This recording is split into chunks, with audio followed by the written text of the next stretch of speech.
Last minute ಚೇಂಜಸ್ನಿಂದ ತಮ್ಮ ಅವಕಾಶವನ್ನ ಕಳ್ಕೊಂಡವರಲ್ಲಿ ಮತ್ತೊಬ್ಬರು ಅಂತಂದ್ರೆ ಅದು ಮಂಕಾಳು ವೈದ್ಯ. ಕೊನೆ ಕ್ಷಣದಲ್ಲಿ ಡಿಕೆಶಿ ಸಂಪುಟದಿಂದ ಅವರ ಹೆಸರು ಔಟ್ ಆಗಿದೆ.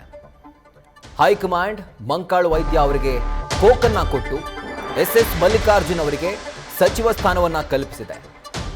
ಮೊದಲ ಪಟ್ಟಿಯನ್ನು ಬಿಡುಗಡೆ ಆಯಿತು, ಅದರಲ್ಲಿ ಮಂಕಾಳು ವೈದ್ಯ ಅವರ ಹೆಸರಿತ್ತು.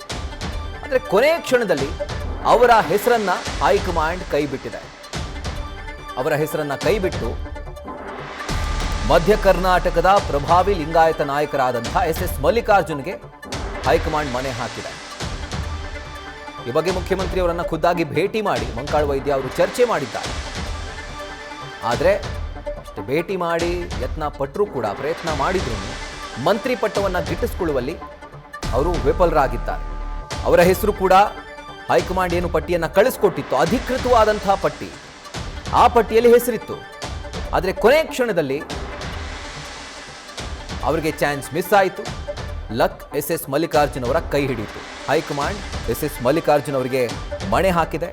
ಒಂದು ಮೂಲದ ಮಾಹಿತಿಯ ಪ್ರಕಾರ ಇದು ಟೆಕ್ನಿಕಲ್ ಎರರ್ ಅಥವಾ ಕಣ್ತಪ್ಪಿನಿಂದ ಆದಂಥ ಒಂದು ಲಿಸ್ಟ್. ಅದು ಅವರ ಹೆಸರು ಕಣ್ತಪ್ಪಿನಿಂದ ಆ ಲಿಸ್ಟ್ಗೆ ಸೇರ್ಪಡೆ ಆಗಿದೆ ಅನ್ನುವಂಥ ಒಂದು ಮಾಹಿತಿ ಇದೆ. ನಿಜವಾಗ್ಲೂ ಹಾಗೆ ಆಗಿದೆಯಾ ಅಥವಾ ಕೊನೆ ಮೂಮೆಂಟ್ನಲ್ಲಿ ಆ ಪ್ರೆಷರ್ ಪಾಲಿಟಿಕ್ಸ್ನಿಂದಾಗಿ ಆ ಹೆಸರು ಲಿಸ್ಟ್ನಿಂದ ಹೊರಗಡೆ ಹೋಯ್ತಾ ಗೊತ್ತಿಲ್ಲ. ಆದರೆ SS ಮಲ್ಲಿಕಾರ್ಜುನ್ ಅವರು ಕೂಡ ಮಾತನಾಡುವಂತಹ ಸಂದರ್ಭದಲ್ಲಿ ನಾನು ಭೇಟಿಯಾಗಿದ್ದೆ, ಅವ್ರನ್ನ ಖುದ್ದಾಗಿ ಮುಖ್ಯಮಂತ್ರಿಗಳ ನಿವಾಸದಲ್ಲಿ ಅವರು ಇದ್ದರು, ಅವ್ರನ್ನ ಮೀಟ್ ಮಾಡಿದೆ, ಯಾವುದೇ ರೀತಿಯಾದಂಥ ಅಸಮಾಧಾನ ಇಲ್ಲ, ಬೇಕಿದ್ರೆ ನಂದೇ ಸಚಿವ ಸ್ಥಾನ ಕೊಡ್ತೀನಿ ತಗೊಳಪ್ಪ ಅಂತ ಹೇಳಿದ್ದೀನಿ ಅನ್ನುವಂಥ ಮಾತನ್ನು ಕೂಡ ಅಂದರೆ ತಮಾಷೆಯಾಗಿ ಹೇಳಿದರು.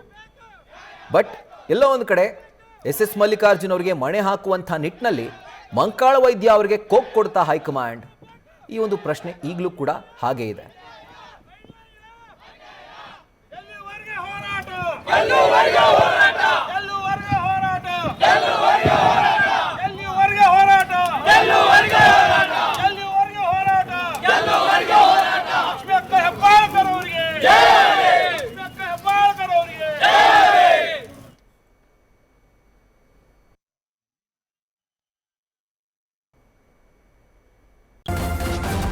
ನ್ಯೂಸ್ ಫಸ್ಟ್ ನಿರ್ಭೀತಿಯಿಂದ ನಿಮ್ಮ ಪರವಾಗಿ.